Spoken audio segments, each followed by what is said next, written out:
ನಮಸ್ಕಾರ ಆತ್ಮೀಯ ಶಿಕ್ಷಕ ಬಂಧುಗಳೇ, ತಮ್ಮೆಲ್ಲರಿಗೂ ಕೂಡ ನಮನಗಳನ್ನು ತಿಳಿಸ್ತಾ ಈ ಒಂದು ವಿಡಿಯೋ ಮಾಡುವ ಉದ್ದೇಶ 5, 8 ಮತ್ತು 9ನೇ ತರಗತಿಗಳಿಗೆ ನಡೆಯುವಂಥ ಮೌಲ್ಯಾಂಕನ ಪರೀಕ್ಷೆಗೆ ಸಂಬಂಧಪಟ್ಟಂಥ ಕೆಲವೊಂದಿಷ್ಟು ಉಪಯುಕ್ತ ಮಾಹಿತಿಗಳನ್ನು ತಮ್ಮ ಜೊತೆ ನಾನು ಹಂಚಿಕೊಳ್ಳಲು ಇಷ್ಟಪಟ್ಟಿದ್ದೇನೆ. ಮೊದಲಿಗೆ ನನ್ನ ಯೂಟ್ಯೂಬ್ ಚಾನಲನ್ನು ಯಾರ್ಯಾರು ಇನ್ನೂ ಸಬ್ಸ್ಕ್ರೈಬ್ ಮಾಡಿಕೊಂಡಿಲ್ಲೋ ದಯವಿಟ್ಟು ತಾವು ಸಬ್ಸ್ಕ್ರೈಬ್ ಮಾಡಿಕೊಳ್ಳಿ.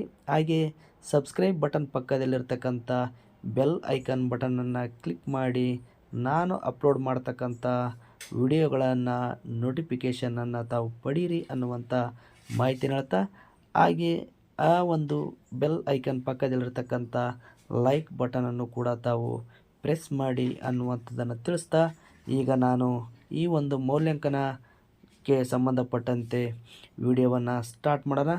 ಮೊದಲಿಗೆ ಈ ಒಂದು ಮೌಲ್ಯಾಂಕನಕ್ಕೆ ಸಂಬಂಧಪಟ್ಟಂತೆ KCB ಬೋರ್ಡಿನಲ್ಲಿ ಈ ಒಂದು 5, 8, 9ನೇ ತರಗತಿ ವಿದ್ಯಾರ್ಥಿಗಳ ಸಂಕಲನಾತ್ಮಕ ಮೌಲ್ಯಾಂಕನಕ್ಕೆ ಸಂಬಂಧಪಟ್ಟಂತೆ ವೇಳಾಪಟ್ಟಿ ಪ್ರಕಟ ಆಗಿದ್ದು, ಆ ವೇಳಾಪಟ್ಟಿಯಂತೆ ನಮ್ಮ ಒಂದು 5, 8, 9ನೇ ತರಗತಿ ಪರೀಕ್ಷೆಗಳು ನಡೆಯಲಿವೆ ಅನ್ನುವಂಥದ್ದು.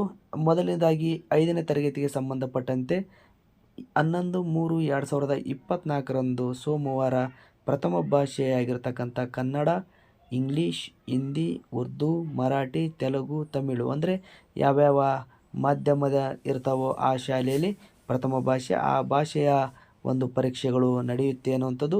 ಇನ್ನು 12/3/2024 ಮಂಗಳವಾರದಂದು ದ್ವಿತೀಯ ಭಾಷೆ ಇಂಗ್ಲೀಷ್ ಮತ್ತು ಕನ್ನಡಕ್ಕೆ ಸಂಬಂಧಪಟ್ಟಂತೆ ಪರೀಕ್ಷೆಗಳು ನಡೆಯುತ್ತವೆ ಅನ್ನುವಂಥದ್ದು. ಇನ್ನು 13/3/2024 ಬುಧವಾರ ಕೋರ್ ವಿಷಯಕ್ಕೆ ಸಂಬಂಧಪಟ್ಟಂತೆ ಪರಿಸರ ಅಧ್ಯಾಯ, ಈ ಒಂದು ಪರಿಸರ ಅಧ್ಯಯನಕ್ಕೆ ಸಂಬಂಧಪಟ್ಟಂತೆ ಪರೀಕ್ಷೆ ನಡೆಯುತ್ತೆ. ಹಾಗೆ 14/3/2024 ಗುರುವಾರದಂದು ಕೋರ್ ವಿಷಯವಾಗಿರ್ತಕ್ಕಂಥ ಗಣಿತ, ಈ ಒಂದು ವಿಷಯದ ಒಂದು ಪರೀಕ್ಷೆ ನಡೆಯುತ್ತೆ ಅನ್ನುವಂಥದ್ದು. ಈ ಪರೀಕ್ಷೆಗಳು ಯಾವ ಅಥವಾ ಮುಂಜಾನೆ ಅವಧಿಯಲ್ಲಿ ನಡೆಯುತ್ತವೆ ಅಥವಾ ಮಧ್ಯಾಹ್ನದ ಅವಧಿಯಲ್ಲಿ ನಡೆಯುತ್ತೆ ಅನ್ನುವಂಥದ್ದು. ಹಾಗೆಯೇ ಈ ಒಂದು ಪರೀಕ್ಷೆಗಳು ಮಧ್ಯಾಹ್ನದ ಅವಧಿಯಲ್ಲಿ ನಡೆಯುತ್ತವೆ ಅನ್ನುವಂಥದ್ದು. ಮಧ್ಯಾಹ್ನ 2:30ರಿಂದ 4:30ರವರೆಗೆ ಈ ಪರೀಕ್ಷೆಗಳು ನಡೆಯುತ್ತವೆ ಅನ್ನುವಂಥದ್ದು. ಹಾಗೆಯೇ ಒಟ್ಟಾರೆಯಾಗಿ 2 ಗಂಟೆಗಳ ಕಾಲ ಈ ಪರೀಕ್ಷೆಗಳು 5ನೇ ತರಗತಿಗೆ ಸಂಬಂಧಪಟ್ಟಂತೆ ಈ ಒಂದು ಪರೀಕ್ಷೆಯ ಅವಧಿ 2 ಗಂಟೆ ಆಗಿರುತ್ತೆ ಅನ್ನುವಂಥದ್ದು. ಹಾಗೆಯೇ ಈ ಪರೀಕ್ಷೆಯಲ್ಲಿ ಎಷ್ಟು ಅಂಕಗಳಿಗೆ ಪರೀಕ್ಷೆ ನಡೆಯುತ್ತೆ ಅನ್ನುವಂಥದ್ದಾದರೆ, ಈ ಕನ್ನಡ ಇರ್ಬೋದು, ಇಂಗ್ಲೀಷ್, ಗಣಿತ ಮತ್ತು ಪರಿಸರ ಅಧ್ಯಯನಕ್ಕೆ ಸಂಬಂಧಪಟ್ಟಂತೆ ಒಟ್ಟಾರೆಯಾಗಿ 40 ಅಂಕಗಳಿಗೆ ಸಂಬಂಧಪಟ್ಟಂತೆ ಪರೀಕ್ಷೆ ಜರುಗಲಿದೆ ಅನ್ನುವಂಥದ್ದು. ಅಂದರೆ ಒಟ್ಟಾರೆಯಾಗಿ 40 ಅಂಕಗಳ ಲಿಖಿತ ಪರೀಕ್ಷೆ ನಡೆಯುತ್ತೆ ಹಾಗೂ 10 ಅಂಕಗಳ ಮೌಖಿಕ ಪರೀಕ್ಷೆ ನಡೆಯಲಿದೆ ಅನ್ನುವಂಥದ್ದು. ಅದು 10 ಅಂಕಗಳ ಮೌಖಿಕ ಪರೀಕ್ಷೆಯ ಪ್ರಶ್ನೆ ಪತ್ರಿಕೆಯನ್ನು ಶಾಲಾ ಹಂತದಲ್ಲಿ ತೆಗೆಯಬೇಕೋ ಅಥವಾ ಆ KCB ಬೋರ್ಡಿನ ಪ್ರಶ್ನೆ ಪತ್ರಿಕೆಯ ಜೊತೆಗೇ ಆ 10 ಅಂಕಗಳ ಪ್ರಶ್ನೆ ಪತ್ರಿಕೆ ಬರುತ್ತೆ ಅನ್ನುವಂಥದ್ದು ಇನ್ನೂ ನಮಗೆ ಸ್ಪಷ್ಟವಾದಂಥ ಮಾಹಿತಿ ಇಲ್ಲ. ಆದರೆ ಶಾಲಾ ಹಂತದಲ್ಲೇ ಆ 10 ಅಂಕಗಳ ಪ್ರಶ್ನೆ ಪತ್ರಿಕೆಯನ್ನು ತೆಗೆದು ಇಟ್ಟುಕೊಳ್ಳುವುದು ಉತ್ತಮ ಅನ್ನುವಂಥದ್ದು. ಇದು 5ನೇ ತರಗತಿಗೆ ಸಂಬಂಧಪಟ್ಟಂಥ ಒಂದು ವೇಳಾಪಟ್ಟಿಯಾಗಿದೆ. ಹಾಗೆ ಇನ್ನು 8ನೇ ತರಗತಿಗೆ ಸಂಬಂಧಪಟ್ಟಂಥ ವೇಳಾಪಟ್ಟಿಯನ್ನು ನೋಡುವುದಾದರೆ, ಮೊದಲನೇದಾಗಿ ಅದು ಕೂಡ 11ನೇ ತಾರೀಕು ಮಾರ್ಚ್ 2024 ಸೋಮವಾರದಂದು ನಡೆಯುತ್ತೆ. ಹಾಗೆ ಪ್ರಥಮ ಭಾಷೆ ಅಂದರೆ ಯಾವ ಮಾಧ್ಯಮದ ಶಾಲೆಗಳಿರ್ತಾವೋ ಆ ಮಾಧ್ಯಮದ ಪ್ರಥಮ ಭಾಷೆ ಅವತ್ತು ಆ ದಿನ ನಡೆಯುತ್ತೆ ಅನ್ನುವಂಥದ್ದು. ಕನ್ನಡ, ಇಂಗ್ಲೀಷ್, ಹಿಂದಿ, ಉರ್ದು, ಮರಾಠಿ, ತೆಲುಗು, ತಮಿಳು, ಸಂಸ್ಕೃತ ಅಂದರೆ ಆ ಪ್ರಥಮ ಭಾಷೆಯನ್ನು ಹೊಂದಿರತಕ್ಕಂಥ ಶಾಲೆಗಳಲ್ಲಿ ಈ ಭಾಷೆಯ ಪರೀಕ್ಷೆಗಳು ಆರಂಭ ಆಗ್ತವೆ ಅನ್ನುವಂಥದ್ದು. ಇದು ಸಮಯ ಬಂದುಬಿಟ್ಟು ಇದು ಕೂಡ ಮಧ್ಯಾಹ್ನದ ಅವಧಿಯಾಗಿರುತ್ತೆ. ಮಧ್ಯಾಹ್ನ 2:30ರಿಂದ 5 ಗಂಟೆ ಅನ್ನುವಂಥದ್ದು. ಅಂದರೆ 5ನೇ ತರಗತಿಗೆ ಸಂಬಂಧಪಟ್ಟಂತೆ 2:30ರಿಂದ 4:30ರವರೆಗೆ ಇತ್ತು. ಇಲ್ಲಿ 8ನೇ ತರಗತಿಯಲ್ಲಿ 2:30ರಿಂದ 5 ಗಂಟೆಯವರೆಗೆ, ಅಂದರೆ ಒಟ್ಟು ಅವಧಿ 2 ಗಂಟೆ 30 ನಿಮಿಷಗಳ ಕಾಲ ಈ ಒಂದು ವಿಷಯಕ್ಕೆ ಸಂಬಂಧಪಟ್ಟಂತೆ ಪರೀಕ್ಷೆ ನಡೆಯಲಿದೆ ಅನ್ನುವಂಥದ್ದು. ಒಟ್ಟಾರೆಯಾಗಿ ಗರಿಷ್ಠ ಅಂಕಗಳು ಏನಪ್ಪ ಅಂದರೆ 50 ಅಂಕಗಳಿಗೆ ನಡೆಯಲಿದೆ ಅನ್ನುವಂಥದ್ದು.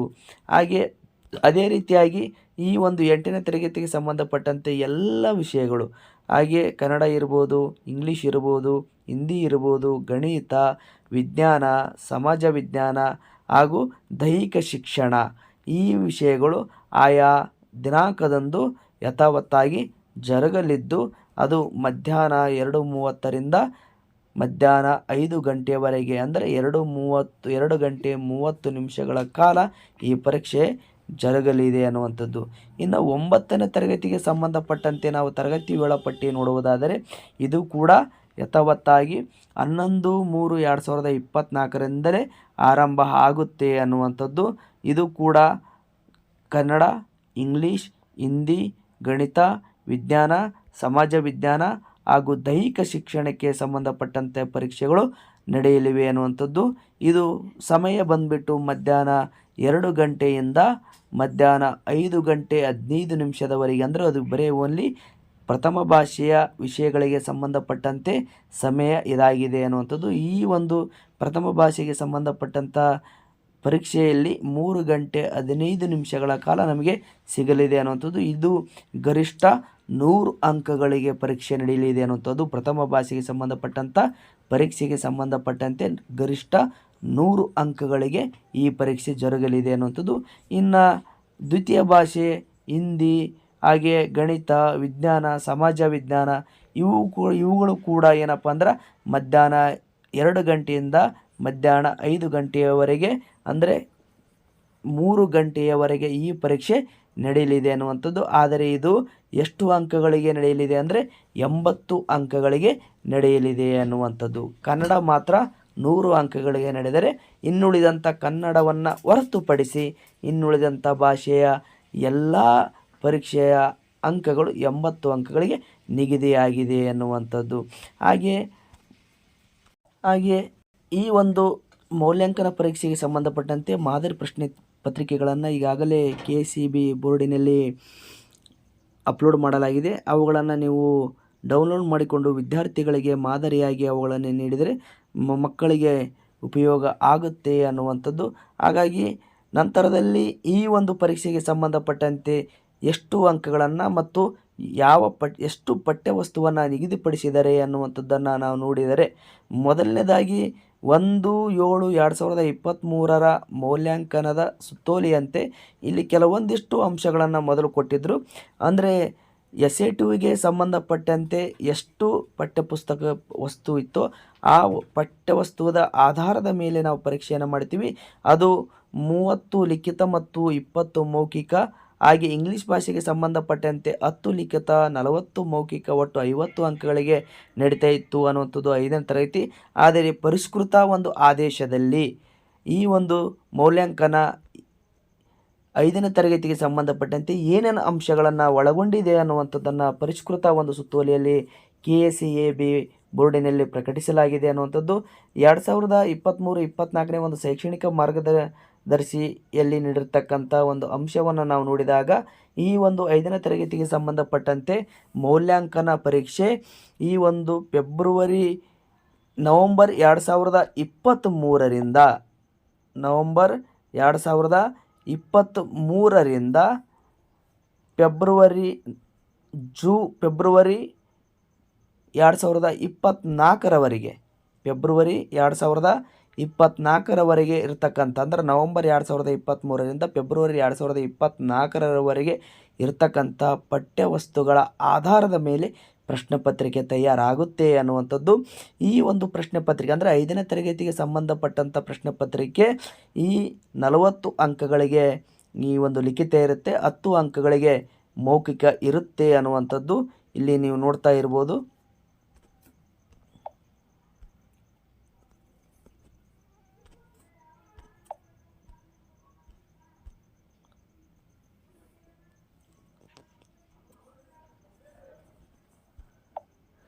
ಹಾಗೆ ಒಟ್ಟಾರೆಯಾಗಿ 50 ಅಂಕಗಳಿಗೆ ಪರೀಕ್ಷೆ ನಡೆಯುತ್ತೆ. ತದನಂತರದಲ್ಲಿ ಅದನ್ನು 20 ಅಂಕಗಳಿಗೆ ಪರಿವರ್ತಿಸಿಕೊಂಡು ನಾವು SA2ನಲ್ಲಿ ಅಂದರೆ ದಾಖಲಾತಿ ರಿಜಿಸ್ಟ್ರಿನಲ್ಲಿ ನಾವು ಎಂಟ್ರಿ ಮಾಡಬೇಕಾಗುತ್ತೆ ಅನ್ನುವಂಥದ್ದು. ತದನಂತರದಲ್ಲಿ ನಾವು 8ನೇ ತರಗತಿಗೆ ಸಂಬಂಧಪಟ್ಟಂತೆ ನೋಡುವುದಾದರೆ 8ನೇ ತರಗತಿಯ ಒಂದು ಪ್ರಶ್ನೆ ಪತ್ರಿಕೆ ಯಾವ ಆಧಾರದ ಮೇಲೆ, ಯಾವ ಪಠ್ಯ ವಸ್ತುವಿನ ಆಧಾರದ ಮೇಲೆ ರಚನೆ ಆಗುತ್ತೆ ಅಂತಂದರೆ ಜೂನ್ 2023ರಿಂದ ಫೆಬ್ರವರಿ 2024ರವರೆಗೆ, ಫೆಬ್ರವರಿ 2024ರವರೆಗೆ ಇರತಕ್ಕಂಥ ಪಠ್ಯವಸ್ತುವಿನ ಆಧಾರದ ಮೇಲೆ ಪ್ರಶ್ನೆ ಪತ್ರಿಕೆ ತಯಾರು ಆಗುತ್ತೆ ಅನ್ನುವಂಥದ್ದು ಈ ಒಂದು ಪರಿಷ್ಕೃತ ಆದೇಶದಲ್ಲಿ ನಮಗೆ ತಿಳಿಸಿರ್ತಾರೆ ಅನ್ನುವಂಥದ್ದು. ಹಾಗೆ ಈ ಒಂದು 8ನೇ ತರಗತಿಗೆ ಸಂಬಂಧಪಟ್ಟಂತೆ ಒಟ್ಟಾರೆಯಾಗಿ 50 ಅಂಕಗಳಿಗೆ, ಅಂದರೆ 10 ಅಂಕಗಳಿಗೆ ಮೌಖಿಕ ಮತ್ತು 50 ಅಂಕಗಳಿಗೆ ಲಿಖಿತ, ಒಟ್ಟಾರೆಯಾಗಿ 60 ಅಂಕಗಳಿಗೆ ನಡೆಸಿ ನಂತರ 30 ಅಂಕಗಳಿಗೆ ಪರಿವರ್ತಿಸಬೇಕು ಅನ್ನುವಂಥದ್ದು ಇಲ್ಲಿ ನಮಗೆ ಪರಿಷ್ಕೃತ ಆದೇಶದಲ್ಲಿ ಇದೆ ಅನ್ನುವಂಥದ್ದು. ತದನಂತರ ಆ 60 ಅಂಕಗಳನ್ನು ನಾವು 20 ಅಂಕಗಳಿಗೆ ಅದನ್ನು ಪರಿವರ್ತಿಸಿಕೊಂಡು ನಾವೇನಪ್ಪ ಅಂತಂದರೆ ಈ ಒಂದು ದಾಖಲಾತಿ ಅಂಕವಹಿಯಲ್ಲಿ, ಅಂದರೆ ದಾಖಲಾತಿ ನಾವು ಮಾಡಿಕೊಂಡಿರ್ತಕ್ಕಂಥ ಮಕ್ಕಳ ಅಂಕವಹಿಯಲ್ಲಿ ಅದನ್ನು ನಮೂದಿಸಬೇಕಾಗುತ್ತೆ ಅನ್ನುವಂಥದ್ದು. ಹಾಗೆ ಇಲ್ಲೊಂದು ಯಾಕೆ ಈ ರೀತಿಯಾಗಿ 8ನೇ ತರಗತಿ ಮಕ್ಕಳಿಗೆ ಜೂನ್ನಿಂದ ಫೆಬ್ರವರಿಗೆ ಇರತಕ್ಕಂಥ ಒಂದು ಪಠ್ಯವಸ್ತುವಿನ ಆಧಾರದ ಮೇಲೆ ಕೊಟ್ಟರು ಮಕ್ಕಳಿಗೆ ಹೊರೆಯಾಗುತ್ತೆ ಅನ್ನುವಂಥದ್ದು ನಿಮಗೆ ಕಲ್ಪನೆ ಬರಬಹುದು. ಆದರೆ ಇಲ್ಲಿ ಒಂದು ವಿಶೇಷ ಸೂಚನೆ ಕೊಟ್ಟಿದ್ದಾರೆ ಮಕ್ಕಳಿಗೆ, ಅಂದರೆ ಈ ಪ್ರಸ್ತುತ 8ನೇ ತರಗತಿ ಇರತಕ್ಕಂಥ ಮಕ್ಕಳಿಗೆ ವಾರ್ಷಿಕ ಪಠ್ಯವಸ್ತುವನ್ನು ಪರಿಗಣಿಸಿದ್ದರಿಂದ ಮುಂಬರ್ತಕ್ಕಂಥ 9 ಮತ್ತು 10ನೇ ತರಗತಿಯ ಪರೀಕ್ಷೆಯನ್ನು ಬರೆಯಲು ಅವರಿಗೆ ರೂಢಿ ಆಗುತ್ತೆ ಅನ್ನುವಂಥ ಒಂದು ಪರಿಕಲ್ಪನೆ ಇಟ್ಟುಕೊಂಡು ಸರ್ಕಾರ ಈ ರೀತಿಯಾದಂಥ ಒಂದು ಪಠ್ಯವಸ್ತುವಿನ ಆಧಾರದ ಮೇಲೆ 8ನೇ ತರಗತಿಯ ಒಂದು ಮೌಲ್ಯಾಂಕನ ಪರೀಕ್ಷೆಯ ಪ್ರಶ್ನೆ ಪತ್ರಿಕೆನ ಸಿದ್ಧಪಡಿಸ್ತಿದೆ ಅನ್ನುವಂಥದ್ದು.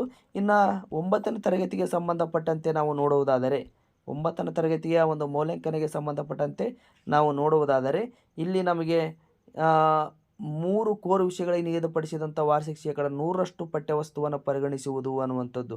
ಅಂದರೆ ಒಟ್ಟಾರೆಯಾಗಿ ಜೂನಿನಿಂದ ಫೆಬ್ರವರಿಗೆ ಇರತಕ್ಕಂಥ ಪಠ್ಯವಸ್ತುಗಳ ಆಧಾರದ ಮೇಲೆ ಈ ಒಂದು 9ನೇ ತರಗತಿಯ ಒಂದು ಮೌಲ್ಯಾಂಕನದ ಪ್ರಶ್ನೆ ಪತ್ರಿಕೆ ತಯಾರಾಗುತ್ತೆ ಅನ್ನುವಂಥದ್ದು. ಅದು ಪ್ರಥಮ ಭಾಷೆಗೆ 100 ಅಂಕಗಳು, ದ್ವಿತೀಯ ಮತ್ತು ತೃತೀಯ ಭಾಷೆ ಹಾಗೂ ಕೋರು ವಿಷಯಗಳಿಗೆ 80 ಅಂಕಗಳಿಗೆ, ಅಂದರೆ 100, 80, 80, 80, 80 ಒಟ್ಟು 500 ಅಂಕಗಳಿಗೆ ಈ 9ನೇ ತರಗತಿಯ ಒಂದು ಮೌಲ್ಯಾಂಕನದ ಪರೀಕ್ಷೆ ನಡೆಯುತ್ತೆ ಅನ್ನುವಂಥದ್ದು.